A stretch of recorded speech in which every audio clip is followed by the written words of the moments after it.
I had one guy came to me one time, and he was so mad at me. I'm not kidding. He came up to me, and he was a big guy, and he comes up to me and he goes, "Ms. Victory, you can't just ask for anything you want. You can't just say you want to do anything. The rules do apply." And I went, "Okay, sure, they can for you."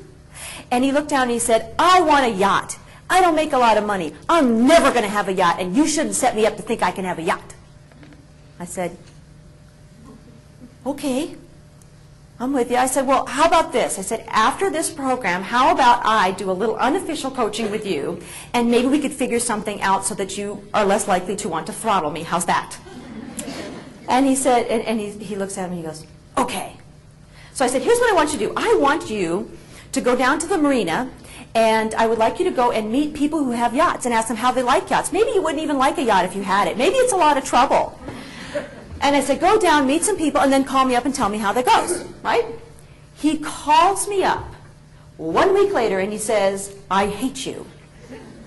But I can hear a smile in the voice, so I figure I'm going to live long enough to hear the rest of the conversation. And I say, "And why would that be?" And he said, "You were right. I live to be right."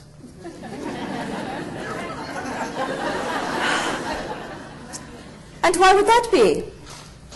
His name was Bill. And so Bill talks to me, he says, "I met this guy and his wife, and they're extraordinarily wealthy." I said, "Really?" And he said, "Yes. And I was telling them about my love for yachts and how I've always wanted one and how I have a small boat and how incredible they are and how beautiful." And I was going on and on and on. And the guy looks at me and he says, "You know, I need some help. Do you know anybody who might want to live on a yacht about most of the year, maybe about 2 weeks, 4 weeks out of the year? We come down and we use this boat. We live in Canada where it's cold, so you know, in the wintertime sometimes we come down. We use it about 4 weeks, but the rest of the year we need somebody to live on the yacht who could maybe keep it clean and take care of it and repair it and all that kind of stuff. Do you know anyone like that? We've been searching everywhere."